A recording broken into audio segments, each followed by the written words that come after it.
Hi పిల్లలు,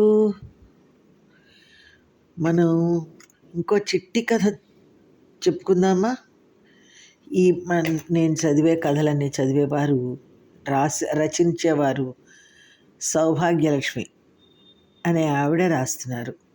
వారికి ధన్యవాదాలు తెలుపుకుంటూ ఊర్ణనాభుడు అనే ఒక కథ తెలుసుకుందాం. ఊర్ణనాభుడు అంటే ఎవరంటే విశ్వకర్మకి కొడుకు. విశ్వకర్మ ఎవరు? దేవతలకి మంచి మంచి మేడలు, మిద్దెలు, పెద్ద పెద్ద భవనాలు, తర్వాత పెద్ద పెద్ద అదేంటి సభలు కట్టించేవాడు అనమాట. అంటే civil engineer. Is a civil engineer. ఆయన కొడుకు ఊర్ణనాభుడు. మనం ఉండే ఈ లోకాన్ని, అంటే మనం భూలోకంలో ఉంటున్నాం. దేవతలు మొదలైన వాళ్ళు ఉండే మిగిలిన లోకాల్ని ఎవరు సృష్టి చేశారు చెప్పండి? బ్రహ్మదేవుడు. సృష్టి చేయటంలో తన నేర్పంతా చూపి ఎంతో అందంగా చేశాడు కనుక బ్రహ్మదేవుడిని అందరూ మెచ్చుకున్నారు. కానీ ఈ ఊర్ణనాభుడు అనేవాడు మాత్రం మెచ్చుకోలే. ఎందుకు? ఊర్ణనాభుడు విశ్వకర్మ కొడుకు కదా. ఈ విశ్వకర్మ కట్టించే చిన్న చిన్న సరస్సులు, గార్డెన్స్, అదేంటి పెద్ద పెద్ద బిల్డింగ్స్, ఇవన్నీ కడుతూ ఉంటాడనమాట విశ్వకర్మ. తండ్రి కంట నేర్పు కలవాడు ఈ ఊర్ణనాభుడు. చూసిందల్లా చేసేసేవాడు. ఏ తండ్రి ఏది చేసినా కూడా చూసిందల్లా చేసేసేవాడు. బ్రహ్మదేవుడిని అందరూ మెచ్చుకోవడం విని, ఓస్ బ్రహ్మ గొప్ప ఏంటి, ఇలాంటి లోకాలు వింతలు నేను చేస్తాను అంటూ బ్రహ్మకు మళ్ళీనే ప్రతిదీ తయారు చేయటం మొదలుపెట్టాడు. ఎవరు? ఊర్ణనాభుడు. ఈ ఊర్ణనాభుడు తనతో పోటీ చేస్తున్నాడని తెలియటంతోనే బ్రహ్మకి ఎక్కడ లేని కోపం వచ్చేసింది. అతన్ని పిలిపించి ఇట్లా అన్నాడు, ఏమోయ్, నువ్వేదో తెలివైన వాడు అన్న గర్వంతో నన్నే ధిక్కరిస్తున్నావే, నన్నే ఎదిరికిస్తున్నావు, తగుదునమ్మా అని నాతో పోటీకి వస్తున్నావు. నువ్వెంత చేసినా అది నా సృష్టిలాగా ఉంటుందా? నేను తయారు చేసినట్లుగా ఉంటుందా? మనందరం కూడా బ్రహ్మ సృష్టే కదా. బ్రహ్మగారు మన్ని బొమ్మల్లాగా తయారు చేసి కింద భూలోకంలో వేస్తూ ఉంటాడు మన్ని. అలా రాబట్టే మనం ఇలాగ తయారు చేయి మాట్లాడుతూ ఉంటాం. ఈ ప్రకృతి, చెట్లు, చేమలు, సరస్సులు అవన్నీ కూడా బ్రహ్మగారే చేస్తున్నాడు. అటువంటిది ఊర్ణనాభుడు చేస్తే ఊరుకుంటాడా చెప్పు? అది బ్రహ్మగారికి శ్రీ మహావిష్ణువు ఇచ్చిన డ్యూటీ. తన డ్యూటీని ఇంకొకటి చేస్తే తన ఉద్యోగం పోతుంది కదా. అందుకని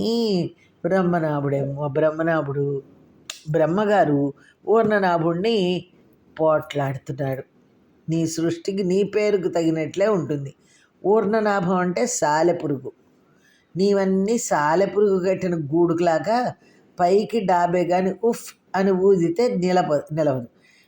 సాలెపురుగు కుడితే, సాలెపురుగు అంటే ఏంటి? స్పైడర్ వెబ్ ఎంతసేపు ఉంటుంది చెప్పండి? అది మనం ఇట్లాగా ఇచ్చేస్తే బూజు కదా, మనం ఇలా చేత్తో తీసిన వెంటనే పోతుంది అది. అందుకని నాతో నువ్వు పోటీకి రాకు, బుద్ధి తెచ్చుకొని జాగ్రత్తగా మసులుకొని కేకలేశాడు బ్రహ్మ. కానీ ఈ ఊర్ణనాభుడు ఊరుకోలే. ఏమయ్యోయ్, నీ డయబాయింపు నా దగ్గర పనిచేయదు, నన్ను మానకోమనడానికి నువ్వెవరు అని బ్రహ్మగారిని ఎదిరించాడు. ఎంత మంచి దేవుడైనప్పటికీ ఎదిరిస్తే ఊరుకుంటారా? అమ్మ నాన్న ఊరుకోరు, గురువుగారు అసలే ఊరుకోరు. అదే దేవత ఊరుకుంటారా? దేవుడు కదా బ్రహ్మ, ఆయన ఊరుకుంటాడా? ఊరుకోడు కదా. కోపం వచ్చింది బ్రహ్మదేవుడికి, పెద్ద కోపం వచ్చేసింది. మరై ఊర్ణనాభ, ఒళ్ళు తెలియకుండా మాట్లాడావు గనక నువ్వు పోయి భూలోకంలో ఒక సాలెపురుగు వై పుట్టి, అంటే స్పైడర్ వై పుట్టి, ఒక చెట్టు మీద గూళ్ళు కట్టుకుంటూ ఉండు. ప్రతి చెట్టు మీద నువ్వు నీ పిల్లలు గూళ్ళు కట్టుకుంటూ ఉండండి అంటూ శపించేశాడు. అందుకని ఎప్పుడైనా సరే మనం ఏ జాబ్లో ఉన్నా కానీ మన పై అధికారుల్ని ఎప్పుడు ఎదిరికించకూడదు అనేసి మనం తెలుసుకోవాలన్నమాట.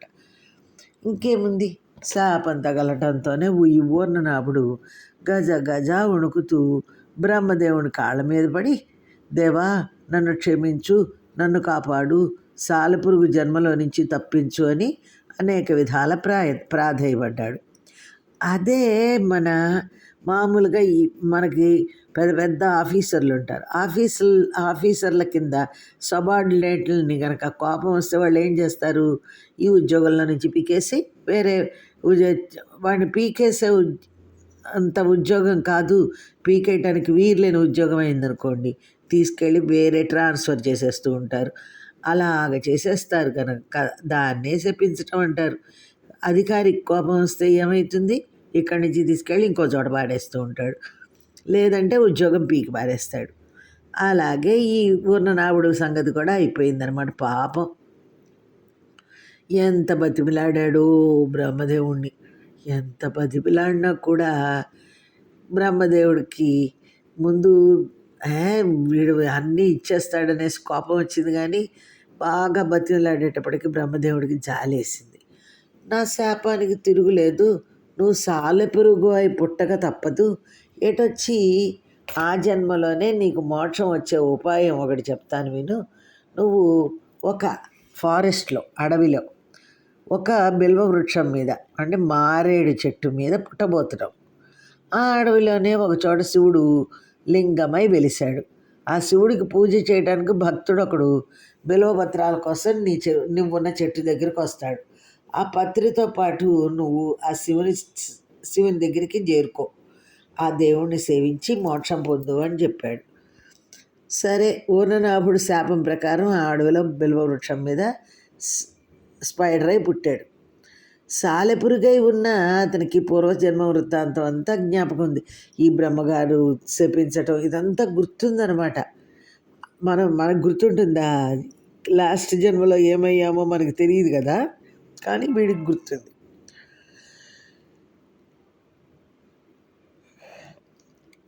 ఆ శివభక్తుడు ఎప్పుడు వస్తాడా, తను శివలింగం వద్దకు ఎప్పుడు తీసుకుపోతాడా అని సాలెపురుగు అంటే స్పైడరు ఆ చెట్టు మీదే కూర్చొని ఆ శివుడు ధ్యానం చేస్తూ ఉందన్నమాట.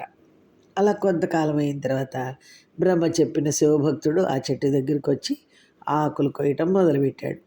సాలెపురుగు అతను ఆకులు కోస్తున్న కొమ్మ మీదకి వెళ్ళి ఒక ఆకులో దూరి ఆకుతో పాటు తాను కూడా అతని బుట్టలోకి వెళ్ళిపోయింది. అతడు ఈ ఆకులన్నిటినీ, వాటిని ఏమంటారు, ఆకులన్నీ పత్రి అంటారు. మనం ఏం చేస్తాం, వినాయక చవితికి ఆకులతో పూజ చేస్తాం కదా, అప్పుడు చెప్తాం కదా పత్రి తీసుకురండి అని చెప్తూ ఉంటాం కదా, అలాగనమాట. అతడు ఆ పత్రి అంతా తీసుకెళ్ళి ఆ అడవిలోనే ఉన్న వెలసిన శివలింగానికి పూజ చేయటం మొదలుపెట్టాడు. ఒక్కొక్క దళ మీద వేసి శివలింగం మీద వేస్తుంటే అక్కడున్న ఆ ఆకుల్లో ఉన్న సాలెపురుగు ఉంది కదా, అంటే స్పైడర్, దాక్కుని ఉన్న ఆకు కూడా అతని చేతికొచ్చి ఆ పురుగుకి శివుని దర్శనం అయింది. పురుగు ఆకుతో పాటు తను కూడా లింగం మీద పడిపోకుండా తప్పించుకొని భక్తుడు వెళ్ళిపోయాక శివలింగాన్ని తనివి తీరా చూడటం మొదలుపెట్టింది. ఈ మహాదేవుని నిత్యం సేవించి మోక్షం సంపాదించుకుంటాను అని నిశ్చయించుకుంది.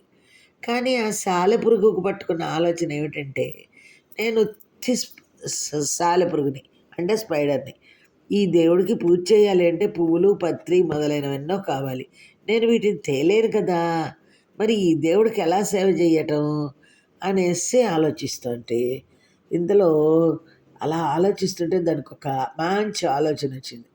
సేవించాలి అంటే పువ్వులు పత్రి తెచ్చే పూజించక్కర్లేదు కదా, నేను ఎంచక్క అందంగా గూడు కడతా.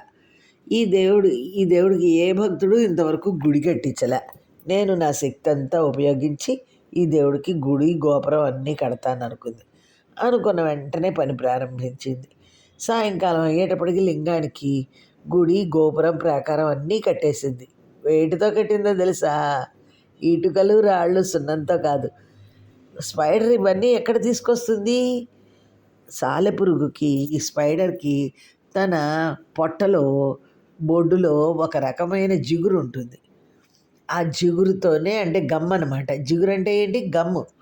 ఆ గమ్ముతోనే జలతారు పోగులకు మళ్ళీ తళతళ మెరిసిపోయే పోగులు చేసి వాటితో గూడు కడుతుంది. మన సాలెపురుగుకు కూడా, అంటే ఈ స్పైడర్కి కూడా ఆ పోగులతోటే శివుడికి గుడి గోపురం ప్రాకారం ఎంతో నేర్పుగా కట్టేసింది. అవన్నీ ఎంత అందంగా ఉన్నాయనుకున్నారు.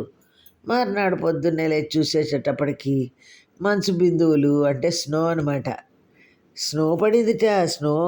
స్నో కరిగిపోయి ఫాగ్ వస్తుంది కదా, ఆ ఫాగ్ డ్రాప్స్ అనమాట.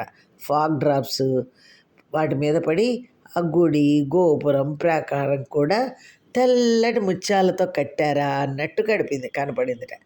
క్రమంగా ఎండ వచ్చి సూర్యకిరణాలు, అంటే sun rises, sun sun rays వాటి మీద పడేటప్పటికీ అవన్నీ రంగురంగులుగా మెరిసి నవరత్నాలతో కట్టినట్లు కనబడ్డాయి. నవరత్నాలు అంటే తెలుసా మీకు? డైమండ్స్. 9 colours of diamonds. కానీ ఒక చిక్కొచ్చింది. ఈ సాలెపురుగు పోగులతో కట్టిన గుడి గోపురం ప్రాకారం అందంగా ఉన్నాయన్నమాటే కానీ వాటిలో గట్టి ఎక్కడుంటుంది? కాస్త గాలి వేసేటప్పటికి ఆ బూజంతా ఎగిరిపోయింది. స్పైడర్ వెబ్ కాస్త అక్కడక్కడ తెగిపోతుంది. ఆ తెగిపోయిన వాటిని అతుకు పెట్టడంతో ఆ సాలెపురుగుకు రోజంతా సరిపోయేది. అయితే విసుగు విరామం లేకుండా అలా అది అతుకులు పెడుతూనే ఉండేది. శివుడంటే దానికి ఉన్న భక్తి శ్రద్ధ అటువంటివి అన్నమాట. ఇలా కొంతకాలం అయ్యాక శివుడికి దాని భక్తిని పరీక్షిద్దామని బుద్ధి పుట్టింది. సాలెపురుగును పత్రితో పాటు శివలింగం వద్దకు తెచ్చిన భక్తుడు ఒకనాడు మామూలు ప్రకారం శివుడికి పూజ చేసి దీపం పెట్టి వెళ్ళిపోయాడు. అతడు వెళ్ళాక శివుడు తన ప్రభావం చేత ఆ దీపాన్ని పెద్దదయ్యేటట్టుగా చేశాడు. మొదట ముత్యంలా ఉన్న దీపం సాలెపురుగు ఈ స్పైడర్ చూస్తుండగానే కొంచెం పెద్ద లైట్ లాగా, దివిటి అంటే మీకు తెలుసా? కర్రకి చివర నూనె గుడ్డలు కట్టి దాన్ని వెలిగిస్తారు. అంటే బాగా మంట వస్తుంది, చక్కగా మనం చేతిలో పుచ్చుకొని అలాగా లైట్ చూపించుకుంటూ వెళ్ళచ్చు. మరో నిమిషానికి తాటి చెట్టు అంతా అయిపోయి సాలెపురుగు ఎన్ని సంవత్సరాల నుంచో శ్రమపడి కట్టిన గుడిని గోపురాన్ని ప్రాకారంతో సహా తగలబెట్టేసింది. అయ్యయ్యో! చూసావా, దీపం వలన మొత్తం ఇది కట్టిన గోపురాలు అన్నీ తగలబెట్టేసి పోయింది. సాలెపురుగుకి దీపం మీద పట్టరాని కోపం వచ్చింది. నేను ఈశ్వరుడు కోసం చేసిన ఈ పని అంతా ఈ విధంగా వృధా అయిపోయాక ఇంకా నా బతికెందుకు? నాకు పరమేశ్వరుడికి అకారణంగా ఇలా అపచారం చేసిన ఈ దీపం పని పడతాను. చస్తే చస్తాను, దీన్ని మింగేసి నా కసి తీర్చుకుంటాను అని గట్టిగా నిశ్చయించుకొని దీపాన్ని మింగడానికి గబగబా లింగం దగ్గరికి పరిగెత్తుకొచ్చింది. శివుడు ఆశ్చర్యపోయాడు. అబ్బా, ఈ స్పైడర్కి, ఈ సాలెపురుగుకి అంత భక్తి అనుకున్నాడు. తక్షణమే శివుడు లింగంలో నుంచి ప్రత్యక్షమై, ఆగు, దీపాన్ని మింగకు, నీ భక్తిని పరీక్ష చేద్దామని నేనే చేయించా. ఈ పని నీ భక్తికి మెచ్చుకున్నాను. నీకు ఇంకేం వరం కావాలో కోరుకో, ఇస్తాను అని అన్నాడు. ఈశ్వరుడు అలా ప్రత్యక్షమయ్యేటప్పటికీ సాలెపురుగు కలిగిన సంతోషానికి అంతు లేకపోయింది. దానికి శివుని స్తోత్రం చేయటానికి శ్లోకాలు మంత్రాలు రావు కదా. వస్తాయా? రావు కదా. అది అసలే స్పైడర్, బుల్లి స్పైడర్. అందుచేత భక్తి పొంగిపోతూ ఉంటే అదే పనిగా స్వామికి మొక్కటం మొదలుపెట్టింది. వరం కోరుకోమన్నాడు గనక సాలెపురుగు జన్మ పోయి మంచి జన్మ ఏదైనా కోరుకోవచ్చు, డబ్బు దశకం ఇమ్మని కోరుకోవచ్చు. కానీ ఈ స్పైడర్ ఉందే, అలాంటి స్వల్ప కోరిక, చిన్న కోరికలు ఏం కోరుకోలేదు. ఎంత గొప్ప పుట్టకబట్టినా బాధలు తప్పవు. ఏ బాధ లేకుండా ఉండాలంటే జన్మ లేకుండా ఉండాలి. కనుక నన్ను నీలో చేర్చుకో స్వామి అని మనసారా కోరింది. అప్పుడు ఈ ఈశ్వరుడు దాని తెలివికి జ్ఞానానికి మెచ్చుకొని తనలో ఐక్యం చేసుకుని మోక్షం ఇచ్చాడు. ఈ విధముగా కీటకముగా మారినప్పటికీ ఊర్ణనాభుడు మోక్షం పొంది తరించాడు. బాగుందా కథ? పిల్లలు కథ, ఊర్ణనాభుడు కథ విన్నారు కదా, అది అయిపోయింది. మనం కంచి కథ